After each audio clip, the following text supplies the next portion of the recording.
नमस्कार, आप देख रहे हैं अपना उत्तर प्रदेश। मैं हूं आपके साथ सचिन चौहान। खबरों की शुरुआत बड़ी खबर के साथ और मुरादाबाद से यह बड़ी खबर सामने आ रही है। मुरादाबाद में आयोजित किया गया है रोजगार मेला। मुख्यमंत्री योगी आदित्यनाथ ने इस मेले में शिरकत की है। सीएम ने रोजगार मेले का निरीक्षण भी किया और साथ ही लोगों को संबोधित करते हुए भी नजर आए हैं। विभाजनकारी ताकतों से सावधान रहना होगा, मुख्यमंत्री ने अपने संबोधन में यह बात भी कही है। तो बड़ी खबर से आपको अपडेट करा रहे हैं। विभाजनकारी ताकतों से सावधान रहने की बात मुख्यमंत्री ने यह कही है।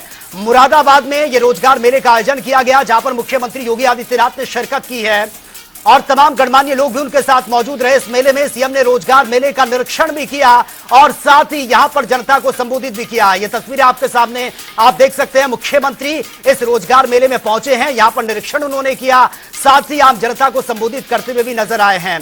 उन्होंने कहा कि विभाजनकारी ताकतें वो ताकतें जो बंटवारा करती हैं, जो विभाजित करती हैं, उन ताकतों से हमें सावधान रहना होगा।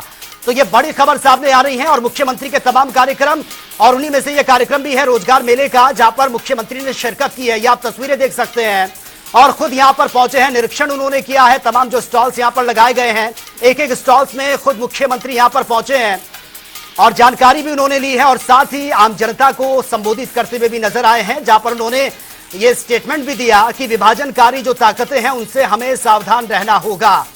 तो रोजगार मेला ये है, तस्वीरें आपके सामने। प्रक्रिया अनवरत चलेगी। आज मुरादाबाद में अपना विश्वविद्यालय बनने जा रहा है, गुरु जम्बेश्वर के नाम का विश्वविद्यालय। अब मुरादाबाद के हमारे नौजवानों को अपनी डिग्री के लिए यहां से बाहर रोहिलखंड विश्वविद्यालय नहीं जाना पड़ेगा। इस कमिश्नरी से जुड़े हुए युवाओं को मुरादाबाद में ही उनकी डिग्री होगी और नाम भी गुरु जम्बेश्वर का नाम होगा। प्रदेश सरकार और केंद्र सरकार, ये डबल इंजन की सरकार है। ये डबल इंजन की सरकार आपको सुरक्षा भी दे रही है, सम्मान भी दे रही है, आपकी आस्था का सम्मान भी कर रही है, आपके लिए रोजगार का सृजन भी कर रही है। सुरक्षा और समृद्धि का यह अद्भुत संगम एक नए भारत का, विकसित भारत के सपने को साकार करने के लिए हमारे सामने है। हम सबको विभाजनकारी ताकतों से सावधान रहना होगा। जो लोग जाति के नाम पर बांट रहे हैं और जब सत्ता में आते हैं तुष्टीकरण की पराकाष्ठा में जाकर के राजकता फैलाते हैं, दंगाइयों के सामने घुटना टेकते हैं, दंगाइयों के सामने नाक रगड़ते हैं और उसके बाद दंगाइयों का गुस्सा बढ़ता है, तब न बेटी सुरक्षित होती है न व्यापारी सुरक्षित होता है। बहनों और भाइयों, आज तो मैंने कहा ना, सुरक्षा सबको, सम्मान भी सबको, लेकिन तुष्टीकरण किसी का नहीं। सबका साथ और सबके विकास के इस भाव को लेकर के हम लोग आगे बढ़ रहे हैं और मैं आपको इस बात के लिए आश्वस्त करने के लिए आया हूं। ये डबल इंजन की सरकार आपके साथ खड़ी है, आपको हर संभव मदद करने को तैयार है, आपके सपने को पंख लगाने के तैयार है। आप भी इस सपने को साकार करने के लिए सरकार की योजनाओं का हिस्सा बनिए। तो चलिए आगे बढ़ते हैं एक और बड़ी खबर के साथ और हापुड़ से ये दूसरी बड़ी खबर सामने आ रही है। दंपत्ति ने बेटी समेत जहर खा लिया है। बैंक के कर्ज से परेशान ये बताए जा रहे थे। तीनों की इलाज के दौरान मौत हो चुकी है। 3 मौत से गांव में इस वक्त मातम पसरा हुआ है, हड़कंप वहां पर मचा हुआ है। लाखों का कर्ज ये बताया जा रहा था, जिस वजह से उन्होंने ये कदम उठाया और 3 लोगों की इसमें मौत हो चुकी है। बताया जा रहा है कि कर्ज से परेशान ये परिवार था और तीनों ने जहर खाया है। इसके बाद से अस्पताल में इनको एडमिट किया गया, लेकिन इनकी जान नहीं बच पाई है। और खबर यह भी है कि बैंक की तरफ से दबाव था, प्रेशर था, जिस वजह से जहर खाया है दंपत्ति ने बेटी समेत और तीनों की मौत हो गई है। कपूरपुर थाना क्षेत्र का मामला यह बताया जा रहा है। इस घटना के बाद से पूरे गांव में हड़कंप मचा हुआ है। पुलिस मौके पर पहुंची हुई है और तीनों पर जो कर्ज था उस वजह से इन्होंने यह जहर खाया है और तुरंत अस्पताल में इनको एडमिट किया गया, जहां पर इनको बचाया नहीं जा सका। तीनों की मौत हो चुकी है। तस्वीरें आपके सामने आप देख सकते हैं। इनके घर के बाहर ये भीड़ साफ तौर पर नजर आ रही है। ये दंपत्ति जिन पर बैंक का कर्ज था, कर्ज समय से नहीं चुका पाए, बैंक का दबाव था, प्रेशर था, जिस वजह से उन्होंने अपनी बेटी को भी जहर दिया और खुद भी जहर खाया, जिसके बाद इनकी मौत हो चुकी है। तस्वीरें आपके सामने, यही वो दंपत्ति हैं। तीनों ने इलाज के दौरान दम तोड़ दिया है। पुलिस मौके पर पहुंची है और ये तस्वीरें आप देख सकते हैं, गांव के तमाम लोग इनके घर के बाहर आपको नजर आ रहे हैं। फिलहाल पुलिस मौके पर पहुंची है और इस मामले में जांच भी कर रही है। और फिलहाल जो बड़ी अपडेट इसमें निकलकर सामने आ रही है, बैंक का प्रेशर था, क्योंकि बैंक से जो कर्ज लिया वो वापस नहीं लौटा पाए, जिस वजह से काफी परेशान वो चल रहे थे। चलिए खबरों में आगे बढ़ते हैं। प्रयागराज में अपना दल एस ने जिला स्तरीय ऑर्केस्ट्रा सम्मेलन का आयोजन किया, जहां पर सम्मेलन में शामिल होने अपना दल एस की राष्ट्रीय अध्यक्ष और केंद्रीय मंत्री अनुप्रिया पटेल यहां पर पहुंची हैं। इस दौरान उन्होंने संगीत समिति के सभागार में कार्यकर्ता सम्मेलन को संबोधित किया और साथ ही उन्होंने मीडिया से बातचीत के दौरान उपचुनाव और पिछड़ा वर्ग आयोग और साथ ही हाईकोर्ट के मुद्दे पर भी अपना बयान दिया है।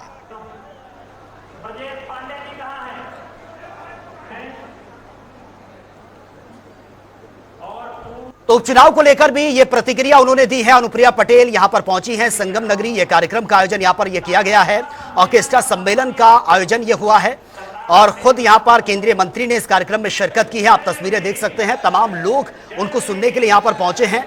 उपचुनाव होने हैं 10 सीटों पर, उसको लेकर भी अनुप्रिया पटेल ने अपना स्टेटमेंट दिया है। कार्यक्रम के दौरान की तस्वीरें आपके सामने, केंद्रीय मंत्री ने कार्यक्रम में शिरकत की है और तमाम मुद्दों पर अपनी बात भी उन्होंने रखी है और इसी के साथ जो उपचुनाव होने हैं उसको लेकर भी उन्होंने बयान दिया है।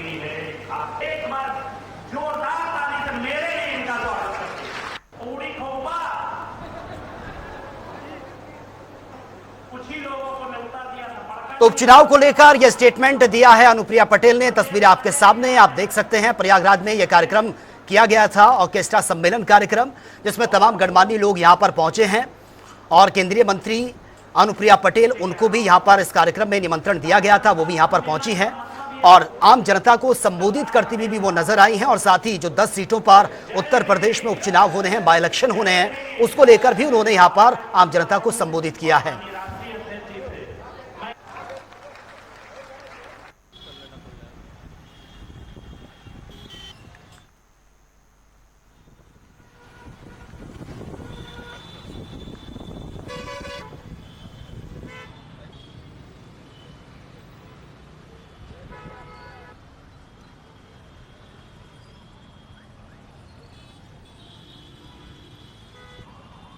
ऑर्केस्ट्रा सम्मेलन कार्यक्रम का आयोजन ये हुआ है, जहां पर केंद्रीय मंत्री अनुप्रिया पटेल भी पहुंची है, तमाम गणमान्य लोग भी यहां पर पहुंचे हैं इस कार्यक्रम में, उन्होंने भी शिरकत की है। तो प्रयागराज में अपना दल एस ने जिला स्तरीय ऑर्केस्ट्रा सम्मेलन कार्यक्रम का आयोजन ये किया है और आप तस्वीरें देख सकते हैं। सम्मेलन में शामिल होने के लिए अपना दल एस की राष्ट्रीय अध्यक्ष केंद्रीय मंत्री अनुप्रिया पटेल यहां पर पहुंची है। तमाम गणमान्य लोग आपको नजर आ रहे हैं। इस दौरान उन्होंने संगीत समिति के सभागार में कार्यकर्ता सम्मेलन को भी संबोधित किया है और साथ ही उन्होंने मीडिया से भी बातचीत की है, पत्रकारों से भी बातचीत की है। इस दौरान उपचुनाव जो 10 सीटों पर होने हैं, बाय इलेक्शन, उस पर भी अपना स्टेटमेंट रखा। साथ ही पिछड़ा वर्ग आयोग और हाई कोर्ट के मुद्दे पर भी उन्होंने अपनी बात रखी है।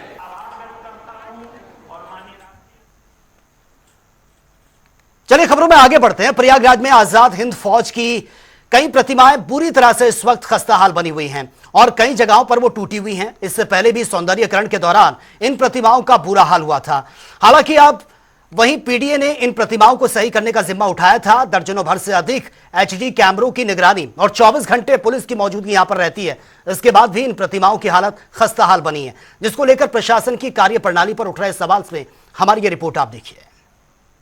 संगम नगरी प्रयागराज के सिविल लाइंस में हम खड़े हैं और ये चौराहा सुभाष चौराहे के नाम से प्रसिद्ध है और यहाँ पर सुभाष चंद्र बोस की प्रतिमा भी लगाई गई है और साथ ही यहाँ पर सुभाष चंद्र बोस की प्रतिमा के साथ साथ यहाँ पर आजाद हिंद के जवानों की प्रतिमा लगाई गई है। आपको हम दिखा रहे हैं सैनिकों की जो प्रतिमा लगाई गई है, ये मूर्ति ये पूरी तरह से टूट चुकी है और पिछली बार भी इसी तरह से ये मूर्ति अज्ञात लोगों के द्वारा तोड़ दी गई थी। यहाँ पर जितनी भी मूर्ति सैनिकों की पूरे सर्किल में लगी है, जिसके बाद जनता टीवी ने खबर प्रमुखता से दिखाई थी और पीडीए प्रशासन ने इस पर संज्ञान लिया था और यहाँ पर ठेका देकर इसे बनवाया गया था। मगर ठेकेदारों ने किस तरह से कार्य कराया है, अब कार्य पर सवाल खड़े हो रहे हैं। आप देख सकते हैं यहाँ पर जवानों के हाथ तक टूट गए हैं, ये जो गन थी हाथ में वो भी टूट कर ये लटक रही है और इसी तरह से ये अटकी हुई है यहाँ पर। और लोग यहाँ पर अक्सर आते हैं, सुभाष चंद्र जी बोस को श्रद्धांजलि देते हैं और सबसे बड़ी बात है ये जो प्रतिमाएं लगाई गई हैं जवानों की,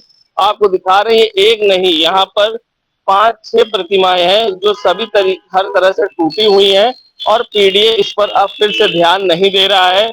और जहां पर जो ठेकेदारों के द्वारा कार्य कराया गया था, कहीं ना कहीं कार्य पूरी तरह से लिपा पोती है। जब इसको पिछली बार टूटी बनाया गया तो इसमें प्लास्टिक का पाइप फंसा कर इस पर पेंट कर दिया गया जिससे लोगों को पता न चले।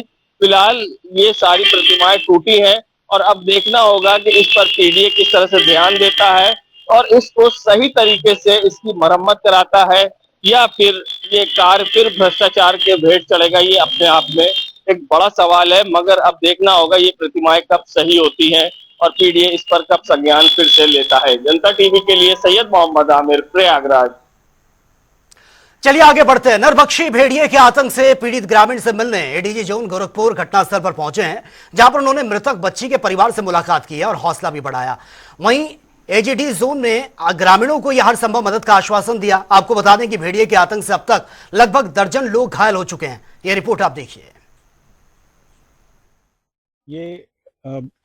ये चैलेंज है और इस चैलेंज को निपटने के लिए वन विभाग का पूरा सहयोग पुलिस विभाग दे रहा है।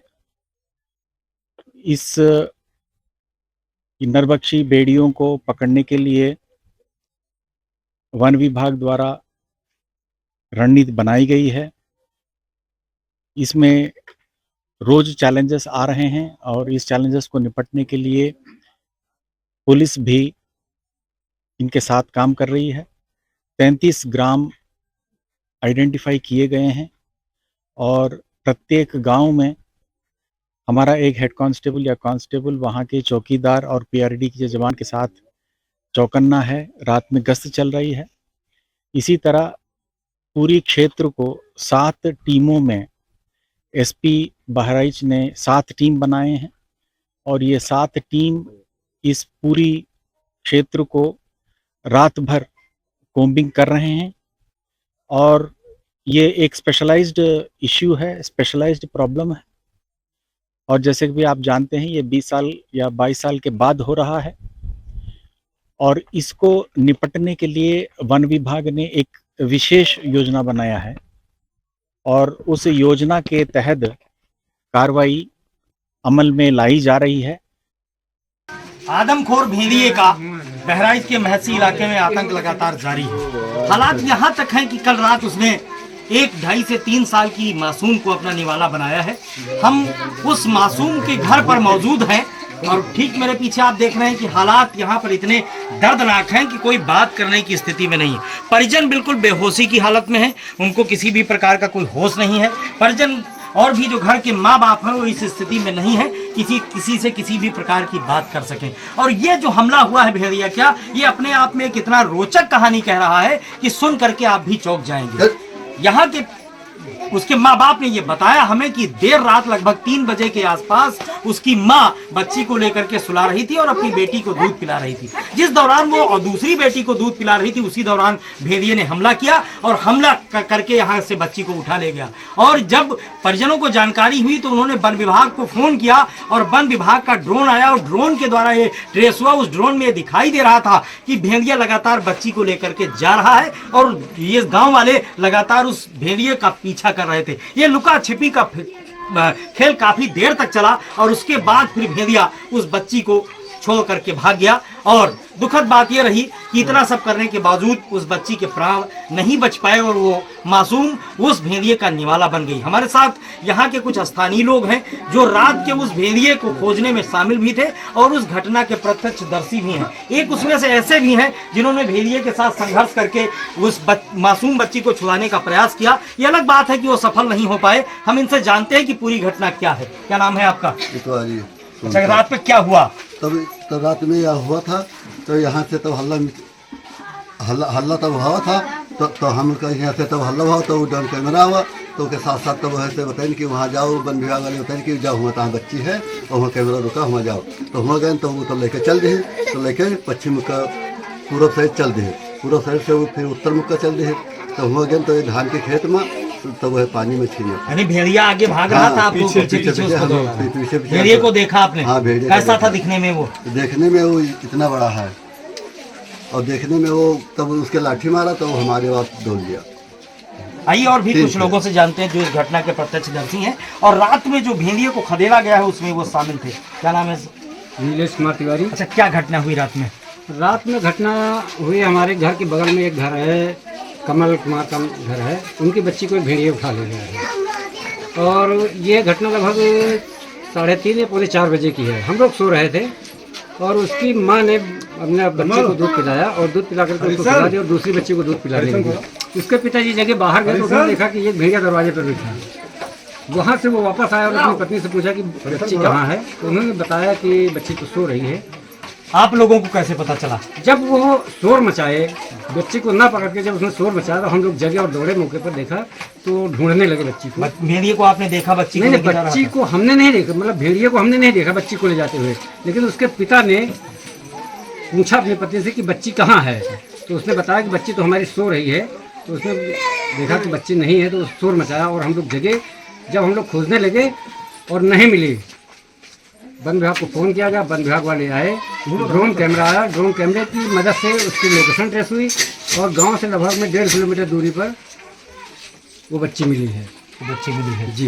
ये रात लगभग कितने बजे की घटना है? ये घटना लगभग 3:30 पौने 4 बजे की है। अच्छा, वन विभाग के लोग यहाँ आते हैं, एक्टिव हैं? नहीं, आज घटना हुई है तब आए, इसके पहले कोई नहीं आया। इससे पहले यहाँ कोई ना कोई पुलिस। और भी हमारे साथ एक दो लोग हैं, हम उनसे भी बात कर लेते हैं जो यहाँ के रहने वाले हैं कि आखिर ये घटना कैसी है और तो वो कैसे इनको देखते हैं। क्या नाम है आपका? बोलो, नाम बताओ। अच्छा, रात में घटना हुई, आप कैसे जान पाए? हल्ला करें तो हम सब जान पाए, सोच रहे। अच्छा, आप लोग भी दौड़े? हाँ, हम सब दौड़े तो हम सब कहाँ से जेते, मर्द लोग रहा होते गए सब। हमारे यहाँ कोई आवत ना है, बस कोई ना पुलिस आवा ना कोई जंगल विभाग के आया, कोई ना है सबके। आज जब घटना हुई थी तब आए और कोई आज के पहले कोई आवा नहीं है। हाँ, तो देखिए, आप तमाम ग्रामीणों ने ये शिकायत भी की है कि आज घटना होने के बाद यहाँ प्रशासन पूरी तरीके से एक्टिव हुआ है। वन विभाग के लोग आए हैं, तमाम आला अधिकारी भी यहाँ पर पहुंचे हैं। इसके बाद, इससे पहले इनका कहना है कि हमारी सुध लेने कुल मिलाकर के कोई नहीं आया। अब देखना यह है कि जब लगातार इस तरीके की घटनाएं हो रही हैं, हमारे साथ यहाँ के और एक स्थानीय ग्रामीण हैं, इनसे भी हम जान लेते हैं कि घटना कैसे हुई और यहाँ के क्या हालात है। घटना कैसे हुई? घटना हो रही थी कि मेरे घर में पहुंची थी बेटी, घर में, और घर में पहुंची, बाकी जो उनके बाप रहे, पिता रहे, वो बाहर रहे, उसके बाद उठा ले गया। दोबारा चक्कर जब वो फिर आया तब उनको उससे जानकारी मिली। उसके बाद जब हम सूचना दी जगह विभाग वाले तो बताओ वीडियो भेजिए, तो हम कौन आदमी है जो हम वीडियो भेज दें? ये बताएं, यहाँ पर जागरूकता अभियान वगैरह चलता है? आप लोग कल के रात में हम मई गन्ना पर मनावा है पूरा गाँव, मतलब आप लोग जागते हैं? जागते हैं, हर चीज है, लेकिन कुत्ता के टाइप से आवत है, कोई जानकारी तो लेडीज का जन है, ये बात है।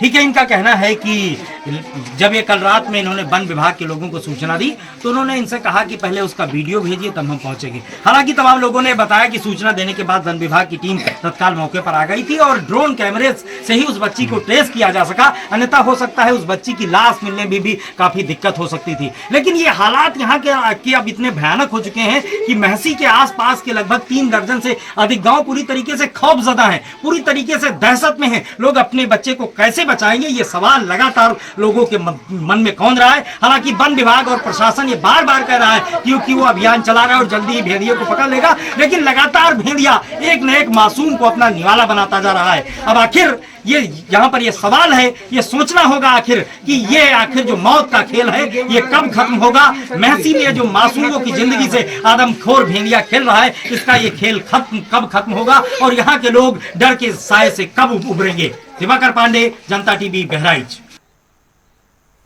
तो फिलहाल इस बुलेटिन में मेरे साथ इतना ही, लेकिन तमाम खबरों के लिए आप बने रहिए जनता टीवी के साथ। नमस्कार।